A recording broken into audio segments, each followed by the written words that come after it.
रविवार म्हटलं की मला नेहमी महाराष्ट्र टाइम्सची संवाद पुरवणी वाचायला खूप आवडतं. पहिल्या पानावर तेवढंसं काही आपल्याला रुचेल असं नसतं, बरंच कठीण असतं. वैश्विक विचार किंवा इतर असे विचार असतात, त्याचा उहापोह आपल्या डोक्यावर जाणारा असतो.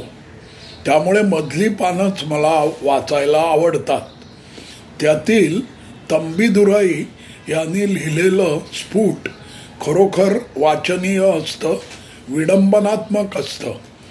शिवाय इतरही मजकूर त्या पानावरचा कुणाच्या ना कुणा कलावंताच्या आठवणींचा असा असतो.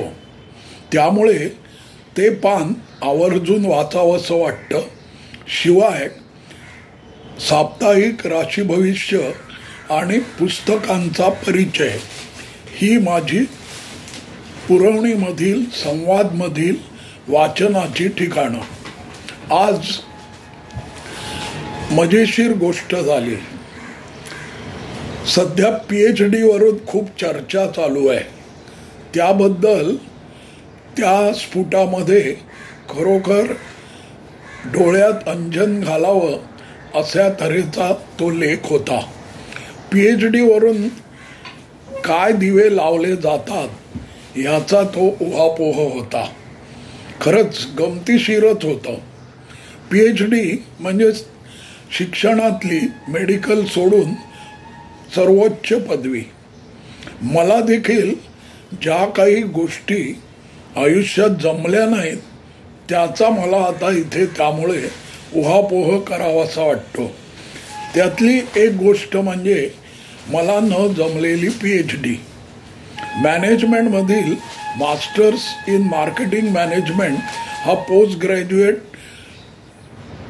शिक्षणाची पदवी मी घेतल्यावर PhD ही करावं असं मला वाटायला लागलं. कारण मी जेव्हा कॉलेजमध्ये होतो त्यावेळेला वहीमध्ये कोणाची चित्र नाही काढायचो. माझ्या नावासमोर पदव्या लिहित बसायचो. त्यामुळे PhD आपण करावं असं मला वाटलं आणि त्याप्रमाणे मी मुंबईच्या प्रख्यात अशा मॅनेजमेंट इन्स्टिट्यूटमध्ये PhD साठी परीक्षा दिली, सिलेक्ट झालो आणि मी विचार केला त्या इन्स्टिट्यूटचा जो डायरेक्टर आहे त्यालाच आपण गाईड म्हणून नेमावं, म्हणजे आपली PhD सुलभपणे आपल्याला पुरी करता येईल. पण झालं उलटच. जवळजवळ 5 ते 6 वर्ष मी या PhDच्या मागे लागलो. पण अशी वेळ आली की माझ्या गाईडला वेळ घेण्यासाठी मला परत वेळ घ्यायला लागायचा, इतका तो गाईड बिझी होता. त्यामुळे दुर्दैवाने माझी ती PhD पूर्ण होऊ शकली नाही. ते मला आठवलं. अर्थात मी PhD करून काय दिवे लावले असते हा एक वादाचाच मुद्दा आहे. परंतु एक फायदा झाला. त्यांनी मला जे एक सुचवलं, एकच वाक्य, तेवढंच माझ्या लक्षात आहे. त्यांनी जेव्हा गाईड म्हणून मला कधीतरी ते माझ्या बरोबर मीटिंग झाली तेव्हा त्यांनी सांगितलं की कुठलंही संशोधन करताना you have to identify what are the variables, then you have to identify what are the dependent variables and what are the independent variables, and you have to find out the relationship between them. बस एवढाच advice. पण त्या ॲडवाईसवर मला इतका उपयोग झाला की मी त्यातून life achievement index, job achievement index अशा तऱ्हेचे काही संशोधनात्मक गोष्टी निर्माण केल्या. त्याचप्रमाणे जो काही अभ्यास मार्केटिंग मॅनेजमेंटचा केला त्यामधून मला वेगवेगळ्या विषयांवर, म्हणजे understanding marketing management, understanding human behaviour, understanding communication अशा तऱ्हेची लेखांची मला माझा जो काही अभ्यास संग्रह होता त्यातून बुकलेट्स काढता आली. हाच काय मला फायदा झाला. थोडक्यात आयुष्यात तुम्हाला काय जमतं यावर नक्कीच तुमच्या आयुष्याची रूपरेखा यश ठरतं. हे जसं खरं तसंच मला इथे सांगावंसं वाटतं की जे आयुष्यात तुम्हाला जमू शकत नाही त्यामुळे तुमचं जे नुकसान होतं त्याचाही आयुष्याचा जमा खर्च करताना विचार केला पाहिजे. ह्याच संदर्भात मला अजून 2-3 गोष्टी मला न जमलेल्या सांगाव्याशा वाटतात. ते म्हणजे मला स्कूटर चालवता नाही आली, 4 चाकी चालवता नाही आली. लायसन्स मिळवलं मी 4 चाकीचं, पण गाडी काही चालवावी एवढं कॉन्फिडन्स मला आला नाही. आणि बालपणापासूनच एका विशिष्ट अनुभवामुळे पाण्याची भीती, त्यामुळे पोहताही कधी आलं नाही.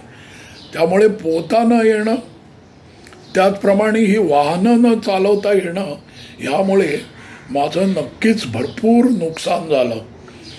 कारण त्यामुळे मला नेहमी वाहनांसाठी इतरांवर अवलंबून राहायला लागलं. आणि पोहणं म्हटलं तर तो जो आनंद असतो त्यालाही मी मुकलो.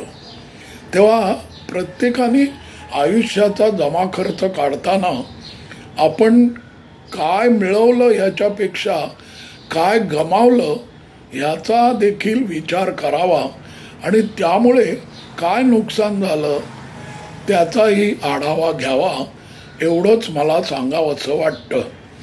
आज व्हिडिओ बनवावासा बनवला आणि ह्याचं कारण म्हणजे मी दररोज मुंबईच्या आकाशवाणीवरील अस्मिता वाहिनी 6:30 वाजता ऐकतो. चिंतन हा जो कार्यक्रम आहे तो ऐकतो. आणि त्यामुळे कोंबडा जसा शुभप्रभाती आरवावा त्याप्रमाणे माझ्या मनाला प्रेरणा मिळून नवनवीन अशा कल्पनेतल्या अकलेचे तारे मी हे असे स्वानंद रूपाने उधळत असतो. तेच फक्त तुमच्या समोर मांडले. कसे वाटले तुमचा तुम्हीच विचार करा. पण नेहमी हे लक्षात ठेवा, अधूनमधून आयुष्याचा जमा खर्च काढा. त्यासाठी माझं लाईफ अचिव्हमेंट इंडेक्स, जॉबमध्ये जॉब अचिव्हमेंट इंडेक्स याचाही विचार करा. कुणाला हवे असले तर ते फॉर्म्युले मी पाठवू शकतो. धन्यवाद. मी सुधाकर नातू.